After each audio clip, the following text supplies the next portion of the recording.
Sit! Welcome to the Dynasty Nerds Fantasy Football Podcast, where we discuss Dynasty strategy, rankings, and all things NFL. So get ready to geek out on fantasy football with your host, Rich Dotson. And welcome to the Dynasty Nerds Fantasy Football Podcast. I'm Rich Dotson. He's Matt O'Hara. Hey. He's Garrett Price. Yeah, how's it going? And we're talking wieners and losers. Oscar Mayer, why even? Foot long? No, that was Dude, too far. I took it too far, didn't I? Whatever gullet can accept. I mean, if you could get the foot long in there, so be it. I don't even know the last time I had a foot long hot dog. That's a great question. I mean, I'm sure they're around, but I have not, their popularity has decreased, I think. I think the novelty of them has worn down. Right? Yeah. I mean, like in the 90s. I'll just get 2 hot dogs. Yeah. have an appropriate amount of bun to hot dog ratio. Yeah, like, I'm just going to get 2. Dude, a lot of people get disgusted. Like, people are like, oh, hot dogs, gross. I like hot dogs. I enjoy a good hot dog. Dude, the key to a hot dog, the key is having him at a ballpark. No, that helps. Which 100% helps. Why does it help, though? You take the hot dog, you cook it, you put it in the bun, and then you wrap the hot dog in aluminum foil. So that bun gets hot in like a little... See, my favorite type of, don't get me wrong, I love ballpark hot dogs, but I love it when they grill the buns. That's, you get that buttery crunch with it. That's the key. That's not bad, too. Yeah. I'm a big... because Nick came into town. He's from Boston, New York.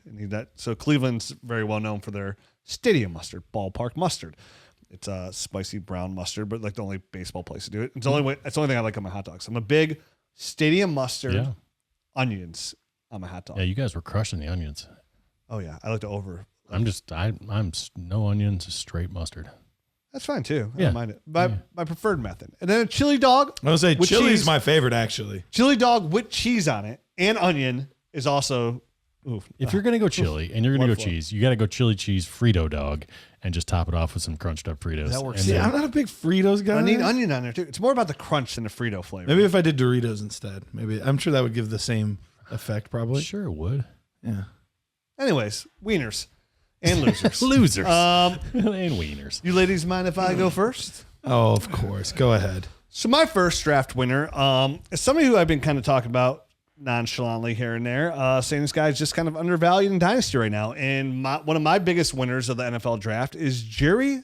Yep. The Browns running maestro out there, kind of Running maestro. Yeah, route running maestro. Oh, okay. That's okay. So last year obviously had a breakout year, finished as wide receiver 12 overall, and it really took place when Jameis Winston came in at quarterback week 8 on. Once he came in, it was Jeudy like at an all-you-can-eat buffet, man. He was just eating. It's like me at an all-you-can-eat buffet. I've seen that. It's something to be. So he averaged 9.8 targets, 122.8 receiving yards. Finished the year with 90 catches, 1,229 yards, and 4 touchdowns. Those 90 catches were good for a Browns record, by the way. And he finished as 13? I thought he was wide receiver 12. I guess full year. Full year. 1 through 13. 17, he was wide receiver 12. Right. And when he came to Cleveland, got that new contract, 3 years, $58 million, $41 million guaranteed. He is the clear-cut wide receiver 1. And despite him being wide receiver 12 last year, his ADP in our most recent ADP, I just checked it this morning, he's still wide receiver 36. So you have a guy who's 26 years old. He's only 26 years old. First round pedigree, the clear-cut number 1 receiver on his team. Broke out this year at 26 and was a wide receiver 1 in fantasy, and he's still coming up as wide receiver 36 in ADP. The Dynasty community does not believe in Jeudy. And when you look at his metrics, that's good for a second-round pick, right? That's going to be like mid-second-round pick value. But even you look at his metrics last year, some of like his 4.19 yards per route run against man coverage last year was number 1 against all receivers. Or was that 23 or 24? I can't remember. I saw the stat at. And look at the Browns upgrade at quarterback. They lose Jameis Winston. They get Joe Flacco, another big arm receiver. And anybody else they have coming in will be better than the last guy that was there. So as a 26-year-old receiver, put up those kind of numbers, who's a really good route runner, you don't find that kind of value in dynasty value in Dynasty very often. So, I know I mentioned this a couple times about his value being a little too low, but I thought for sure like something would have came around by now. But even as of this morning's ADP, wide receiver 36, I think somebody else's ADP hit him as wide receiver 39. And I think originally that was partly due to we all thought Travis Hunter was going to be there. Yes. And so Travis Hunter's going to come into town. He's going to be the new number one. And then Jeudy and Cedric Tillman are going to have to fight for the scraps because you still have David Njoku. And, so I just don't think the trade market, the draft market has caught up with, hey, this guy's situation didn't change. Yes, Jameis Winston is gone, and that was great for him. But if Joe Flacco's the starter, he does similar type things where he's a gunslinger, going to throw the ball down the field, YOLO type balls, which is part of the reason Jerry Jeudy did so well. So I think a lot of this is just for whatever reason everybody hasn't caught up with. Like, oh crap, they actually didn't take a receiver. No, 100%. And I regret I had somebody offer me Jerry Jeudy for a late first, and I declined it. And I was like, listen, man, I'm just really nervous with Travis Hunter coming in town. Cause I thought for sure. Yeah, most of us did Hunter until 5 hours before the draft. Yeah, and I said I'm just going to pass on this. Like I don't want to take him, and I don't just try. If he's not the number one, I see him as being like a mid-range wide receiver 2 to low-end wide receiver 2, worst case high-end wide receiver 3. And those guys are findable. Yep. So what a massive winner by them bypassing Travis Hunter, going D-line. In the second round, they don't take a receiver. They take a linebacker and a running back. In the third round, they do take a tight end. But David Njoku is 29 in the last year of his deal. So right. I think that speaks more to Njoku. Correct. Doesn't affect him. And then in the fourth round, they take another running back, and then they take a couple quarterbacks. They don't take a receiver in the entire draft when a lot of pundits, and even I agree, like, hey, this is a need. I'll say two things. One, this makes Jerry Jeudy a massive winner in my eyes. I think him right now, like DeAndre Swift, some guys you guys are going to talk about. Mm-hmm. Another guy I'm going to mention in the show I think is a big winner. Not as big as this, but I think to me, I think Jeudy, in my opinion, falls as one of the biggest winners of all NFL of dynasty players because of the NFL draft. No competition whatsoever. Upgraded the receiving core. But I also say that might also speak on what they believe in Cedric Tillman. You got to remember, up until Cedric Tillman got that concussion, was out for the year, he was a wide receiver 1. He was balling out. Yep. When he was playing. I think he was like wide receiver 8 overall at that point. So like he was really balling out. So another former third round pick that they might actually believe in. So not only is Jerry Jeudy a winner here, I think a big winner because of what he offers as a wide receiver 1. I think another drastically cheaper winner is Cedric Tillman as well. Absolutely. Yeah, no, I think that's all great stuff right there. I think Jeudy, the argument can be made. He's a pretty solid guy coming up here. So having him way down at wide receiver 36, I feel like is a bit like stealing, right? And Tillman, you're right with Tillman's ADP. Like, what's the risk at this point? Like his ADP is just so low that like, okay, trade a third for him. Or use him as like the throw in on a deal, like throw in Tillman and that'll get the. Oh, I'd be all in this year in a third. Like once you get like in this, look at all players going this year's third. It's like these long shot receivers, some tight ends.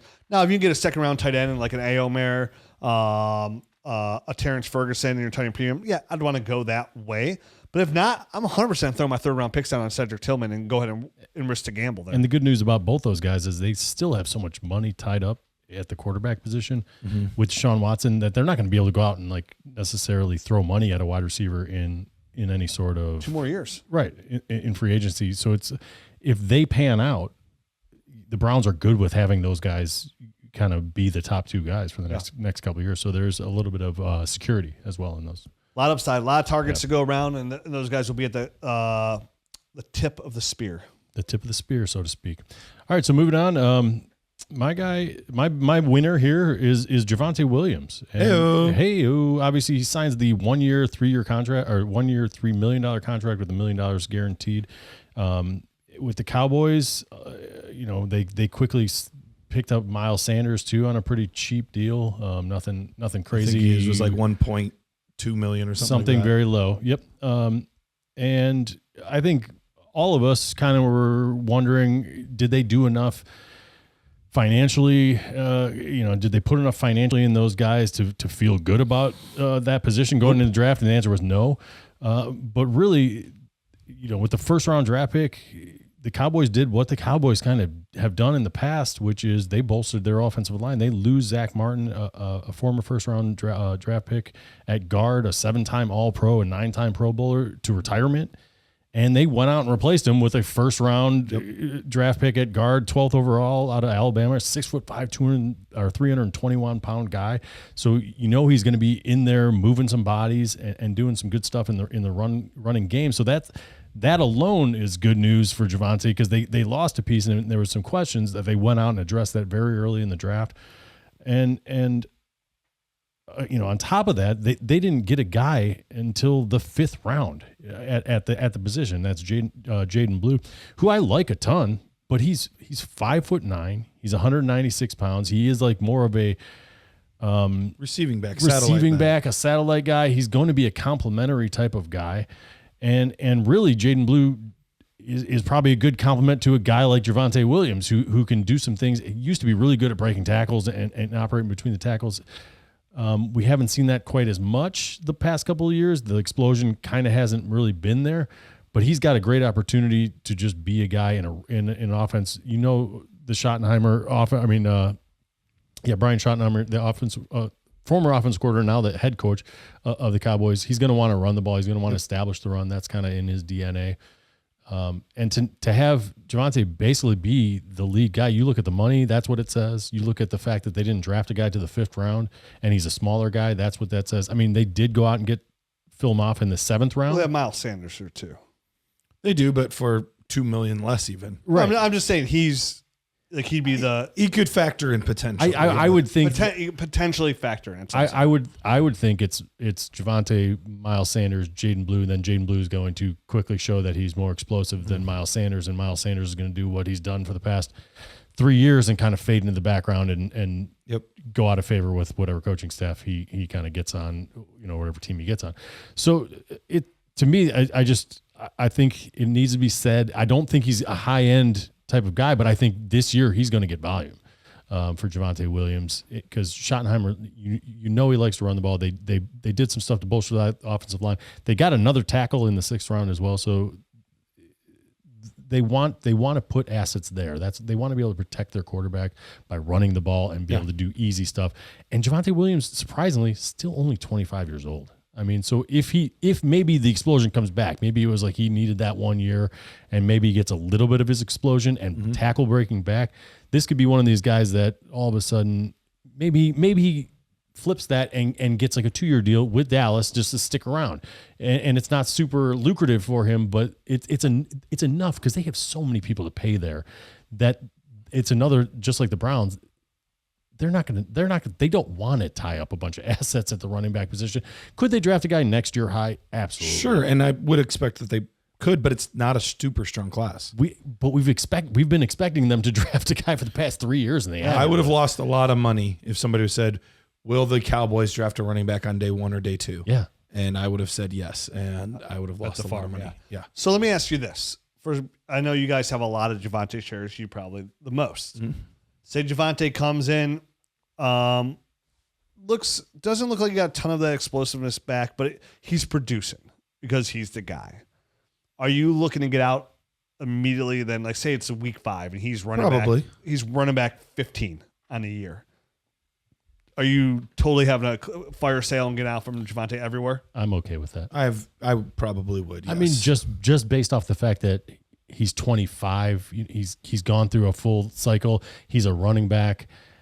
Yeah, I mean, he's only got probably another season or 2 in him regardless. Right. Yeah. You know what I mean? So, yeah, if you can recoup something, if you drafted him at the back end of your first round, you've been sitting on him, and there's been all these injuries, I feel okay with that. But I think it's within the realm of possibilities because of what they didn't do in the draft, which was go get a guy high. Absolutely, and I'm still a fan of his. I think he's great kid, works hard, all those things. But it was unfortunate because in today's medicine, we've seen so many of these guys have injuries and come back 100% fine or even better. Yep. His felt like one of those more old school cases where it was just a really nasty knee injury and he just wasn't the same runner he was pre-injury. Agreed. And it's a bummer. But all that being said, sometimes all it takes is volume. Rico Dowdle was a good fantasy asset last year. Yeah, he really because was. of volume. So if he's going to get volume, he could still be a top 24 season is well within reason. And what you're saying is what we're hoping is like that's not the case with a guy like Breece Hall, right? Correct. A guy who doesn't come back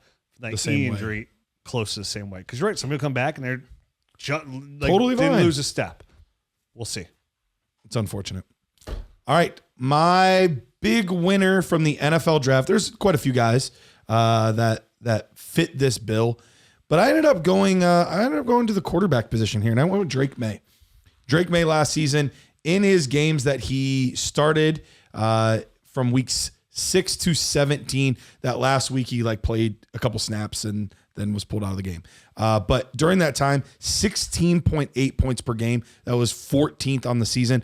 And even one of those games, he had 6 pass attempts, played basically one drive, ran in a touchdown, and got injured on that run. Yep. So he got pulled from that game. So even that, he actually,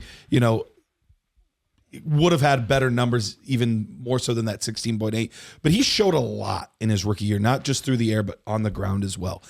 I was really impressed with everything I saw because I think there's an argument to be made that there was not a worse supporting cast in the NFL than what Drake Maye had last year. Pretty bad. Yeah. I mean, you could argue his best player, offensive line, tight ends, receiver, running back was Hunter Henry. Yeah. It was bad. That's like a cast where you break your arm and they put toilet paper around it and here you go out there, be safe. Do your best. How dare you?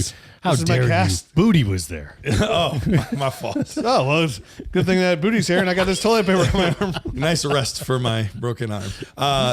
No, but what did they do? They did what good organizations should do. And they said, we need to do everything we can to help make our investment at quarterback successful. So with the 4th overall pick, they take a left tackle. Great move. Needed so badly. What do they do in the 2nd round? Take one of the most explosive, elusive, and best pass-catching backs in the class in Trayvon Henderson. And, he also protects the quarterback very well in pass pro. So you're thrilled about that. What do they do in round 3? They took a very talented receiver that can take the top off the defense, good route runner, and Kyle Williams. They did everything you would hope a team would do for their quarterback. Add into the fact that in the offseason, they also added a Stephon Diggs. Now, he's coming off injury. We don't know that he's going to be the same player that he was, but we've seen what he can do to kind of help jumpstart offenses. He did in Minnesota. He did it with Josh Allen in Buffalo. He did it when he was healthy last year. He was a wide receiver 1. Yeah, and he was doing it with CJ Stroud. So that's the thing. I think this is still a very talented receiver, assuming he can come back off injury, and he's already been posting videos of him running and jumping and running routes. And so he looks like he's going to be just fine for the season. So you add all of those types of things. I don't see how this kid is not more successful in year 2 than he was in year 1. We saw the running is absolutely there, but now he's going to have a little bit more time to actually throw the ball. He's going to have better options catching the football. All of this spells huge winner this offseason to me. I think Drake Maye is somebody that I've been trying to tier down into him from bigger names or tier up from lower names. He's a guy that I'm absolutely targeting. And I love it. I mean, the momentum's already there for Drake Maye. This is somebody we've been talking about now for months. Yep. Offers great rushing ability.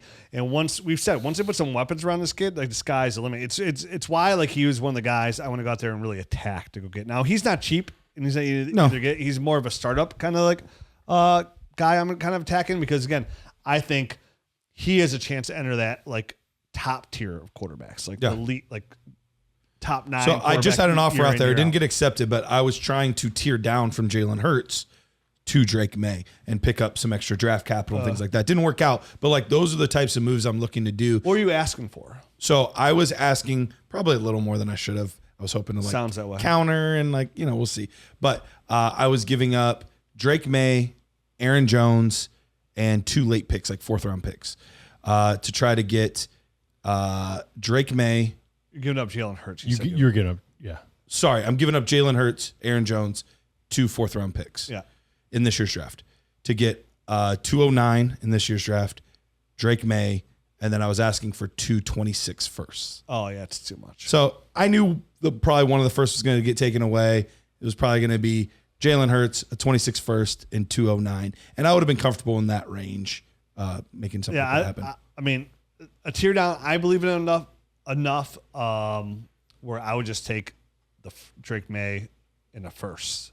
Wouldn't even need the second. I would like this out. I'd like to get a second, but I'd be totally comfortable with the first. I mean, seconds are always nice. Yeah, absolutely. I'd probably, they're not needed. Giving up Jalen Hurts, I'd probably want a little bit more security with the second. And that's the thing. He's had 4 straight like top 5 quarterback seasons. Yeah. So that's the thing that you're scared about losing. But I mean, he has similar upside. So, but same thing. Like if definitely in the league, I know you did this in too. Yeah. Like those people are gonna be pretty savvy on what Drake Maye brings to the table. So absolutely. Like you can't like overly extend yourself on that. So all right, before we get some of our guys that we didn't like that we thought like aren't losers, but like they're losers. We lost some value, and some are outright losers for sure. We got to tell you about our partners. Like, well, I'll start with Fastdraft. If your rookie draft's over, like, and that's it, like, say you're done, right? You came in that Monday, smashed your draft, and it's over. Like, what do you do until September? Like, how are you scratching that itch? All by myself. Yeah, you just send trades out there. Well, boy, do I got some news for you. You can join the degenerates like me that can't stop, won't stop, and we keep drafting. Amen. And what are those? What do we do? We best ball draft. And right now we have a partner in Fastdraft, and they offer you an opportunity. If you use the promo code NERDS, you deposit up to, if you put $50 in, they're going to match it. Your deposit 100% up to $50. And what is it? It's a best ball draft. They just opened their new tournament. They have all these tournaments like laid out, the plan to open up. If you missed out on them early, they had their rookies only drafts, which were a ton of fun. And right now it's the Origins Gamma tournament where the prize pool is up to $50,000. And these are fast draft. It's called fast draft for a reason. These drafts, they move, man. There's They're no under 10 delay. minutes. Like, yeah, so you get in and you get out. You know, it's very quick. It's like my sex life. It's over and done with. So check them out. Download. All you gotta do is go to draftfaster.com or just go to your app store and put in Fast Draft and download it. Use that promo code. Get the deposit match and then start drafting throughout the summer. And it keeps you on your toes, right? Gets you ready for a redraft. You're watching values change throughout the summer. Who people like, who people don't. It helps me sometimes doing these best ball drafts with trades because I'm like, oh wow, people really don't value this player out there right now. Right. I wonder if that translates to Dynasty. Sometimes it does. The best thing not the best thing. The best thing is winning money doing Fast Draft. But the second best thing is if you use the promo code NERDS, you deposit $10, you play one contest, we're going to give you a free year membership to the Nerd. That's a $70 value. That's right? crazy. So for $10, I'm still surprised. They're going to give you the $10 back for free, and then you're going to get a $70 membership to Dynasty Nerds. You're getting access to everything. And if you join right now, you're going to get access to the full rookie year next year. So your whole rookie draft will be covered. You get the full experience of Dynasty Nerds for in-season and rookie season. And if you're always hesitant to buy us one cup of coffee a month, because you're like, I don't pay for stuff. That's not my juice. But here it is for price of $10. You can experience that and use our tools, which I think are the best tools in Dynasty Fantasy Football. The Dynasty GM app is the absolute best. And wait till you see what we have coming this summer to make it even better for the same price. See if your Dynasty teams aren't better at the end of it, because I think they would be. So check them out. Use that code NERDS. If you're already a member too, don't worry. We're gonna hook you up too. You're gonna get a coupon to the merch store. You can pick out anything you want in there, and you're gonna get like $25 off, which is good for a free shirt. Free shirt. I've seen a lot of people using that for like a hoodie, Upgrade to a hoodie or a and stuff. hat or something like that. And listen, Beanie. I love my Nerds hoodie. I have 5 of them, and I wear them all the time. All the time. All right, and don't forget about FFPC. Head over to myffpc.com. Use promo code NERDS. You'll get $25 off a new entry into a league. Look, it could be a $35 league. If that's the case, most of your league fee is paid for right there. But you might be like, hey, I'm a baller. I want to do a $100 league or a $2,500 league. You can do that, but you don't have to worry about anything going wrong there. They have never had a league fold, so you don't have to worry about your investment just turning up sour because of the platform or because of a terrible commish. The only way you can lose money is if you're not very good at fantasy. So as long as you're good at fantasy, If you're listening to us, you're going to do great. you're covered. Done and done. Yep. Just go win money. So head over to myffpc.com, use promo code NERDS, and get $25 off today. All right, let's talk about some guys that may have lost value, taking a hit in Dynasty. The other guys were tighter. These guys are looser. Yeah, Loosers. Losers. Slut. Now I did it. Anyway. Anywho, pervert. My guy on the list. I was trying to go for losers. All right, moving on. I get where you're going, but I picked it up somewhere else. My name's gonna shock you a little bit. So I do have a share, but this player, Rich. I think lost value, and that's Brian Thomas, wide receiver wait a of minute. the Jacksonville Jaguars. Oh, hold up. Coming in sophomore year. Hold up. Yeah, true story. Hey. So you're like, hey, I don't talk crap about a Brian rookie Thomas who anymore. just came in out of 2024, which is absolutely stellar, and finishes wide receiver 4 in PPR with over 1,000 yards and 10 touchdowns. Like, how does this stock slip? Well, here's how. They bring a new coach in. They bring a new GM in. And what do? Right? You have a receiver you took in the first round last year. Old regime, old coach, right? Not their guy. We talk about it all the time. Gone.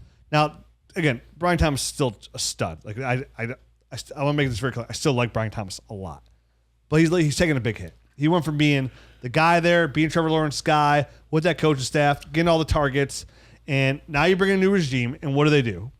They trade up in the first round, and they give up their second round pick, which is pick 36, which is Quinshon Judkins, and their first round pick next year for Travis Hunter. They said they see Travis Hunter as predominantly a wide receiver who will be sprinkled in at cornerback.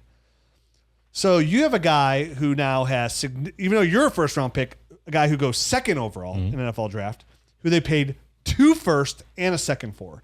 That is a massive investment, right? I can tell you right now, I'm sure it'll work out. They'll both get paid. If they had to pick one or another to pay, that regime's paying Travis Hunter over Brian Thomas, right? I mean, I think after that kind of draft capital, yeah, I think so. to. But the thing is, Brian Thomas is going to be up for a contract first. He will be. So they'll end up paying them both. But, I mean, what happened? T. Higgins, Jamar Chase type thing. Yeah. This is an offense where we saw with Liam Cohen, he likes to spread the ball around. He did there in Tampa Bay. You know, we saw Kate Otten get the ball with Chris Godwin and Mike Evans. He was spreading the ball around. And last year, you know, Brian Thomas saw a 25% target share. Now you have Brent Strange. You have Travis Hunter. You still got Gabe Davis back there. What do they do about the running back situation we just talked about? Do they have Gabe Davis? Not really. There? Come on. But they draft Parker Washington. They draft. I would put Parker Washington ahead. I would put Parker Washington too. of Gabe Davis on that pecking order. But they brought in, you know, for Liam Cohen's offense, what do they do? Like throw the football to the running backs. You talked about this on the show. I think. What do they do? They bring in 2 running backs. They bring in 2 really good pass catcher running backs as well, LaQuint Allen and Bayshall too. And so, you know, as a rookie who comes in, and you always worry about the sophomore fade a little bit. The sophomore step back is what we call it, as be on your mind as well. So with the addition of everything I just mentioned, that does put a little sour taste in your mouth if you have Brian Thomas coming off of that year. Like, am I still going to be the guy? Almost like when you had Jalen Waddle. And I still have a top 12 guy. Yeah. But Jalen Waddle went from being, his rookie year comes out, wide receiver 7 overall. Sophomore year, follows it up, wide receiver 7 overall. They bring in Tyreek Hill, boom, low end wide receiver 2, high end wide receiver 3. Like just like that, because of the addition of Tyreek Hill. And this was a guy who was a top 7 fantasy wide receiver his first 2 years in the NFL. So I'm with you there. I don't know if you want to do these two together. I have Travis Etienne. I'm talking a lot of the same stuff as far as my guy that I think is a loser as well. But for a lot of the same reasons you were just kind of highlighting there. As far as so you guys hate Jacksonville. No. But I mean, the new coach and his propensity to throw to the running backs, kind of spread the ball around. You know, basically, you know, the inefficiency running the ball of a guy like Travis Etienne, he kind of kept himself afloat from a fantasy standpoint by being viable as a pass catcher, right? I mean, he's never been crazy effective. The last 2 years, he's been 3.7 and 3.8 yards per carry. But he's not even a great pass catcher. They just had to use him because Tank Bigsby was the other guy. Right. That's the thing. Tank Bigsby last year, he outperformed him quite a bit on the ground. He was up at 4.6 versus 3.7. So you got a guy, if you want a guy to just run the ball, you got to take Tank Bigsby there. But then they go out and get a couple of guys in the passing game that are just flat out better than a guy like Travis Etienne. So he's in the last year of his deal. They bring in Tootin. They bring in LaQuint Allen, who led all of college football last year in passes Shows caught what by they a running want back. to do. Right. So, I mean, it really does show exactly what they want to do. Travis Etienne, if he has any value left, name value in anybody's leagues, like you got to get out from underneath him before they start playing games, because this is going to get ugly quick. And we saw it last year. Bucky Irvin just stole that job right out from underneath Rashad White. Thank you, because you saw my wheel spinning in my head. I had that like blank stare. What the frick is this guy's Rashad White with the face? Yeah. So we've seen this happen before, and it's just going to happen again with Travis Etienne. I feel like it's a very parallel situation with running backs that we've seen very parallel ever since 2 or 3 years back. Rashad White and Travis Etienne, that is, and now he's got the exact same coach.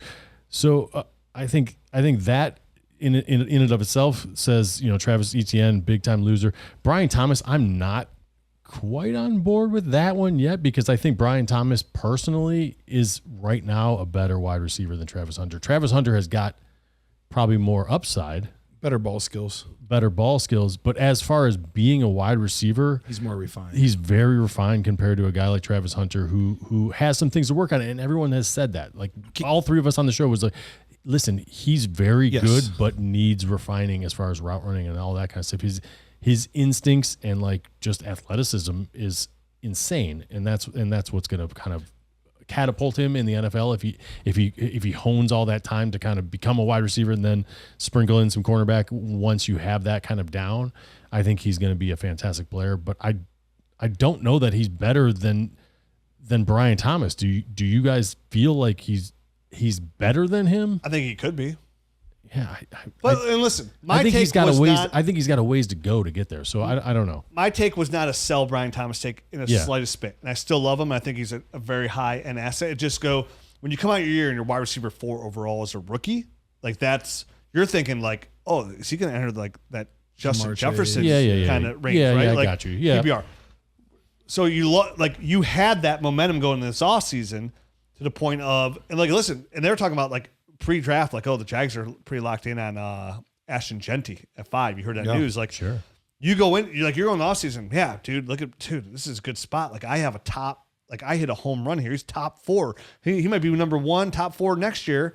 And then all of a sudden, my point is they're bringing Travis Hunter. That 25% target share is probably out the window. And that's why I use that Jalen Waddle share.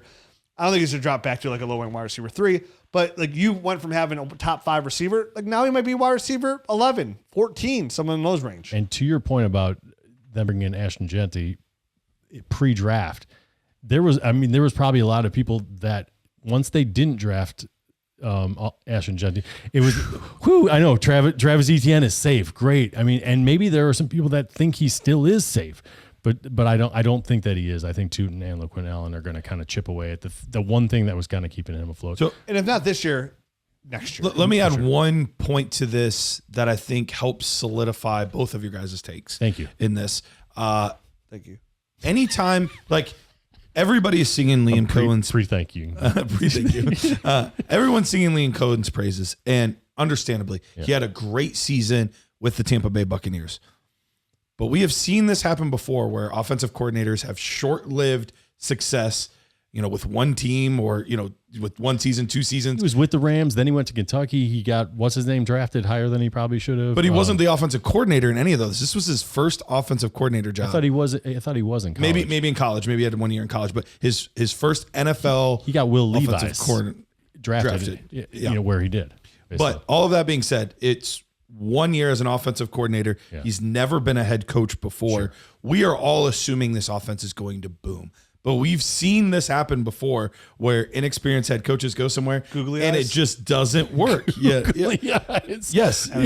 In fairness, though, he had Peyton Manning that was calling the shots and really doing the heavy lifting there. Well, right? I'm just saying, I think we're all saying, like, we're talking about this offense like it's Sean McVay already, like it's, Shanahan already, like it's all of these experienced guys that we've seen their offense as a head coach over and over and over.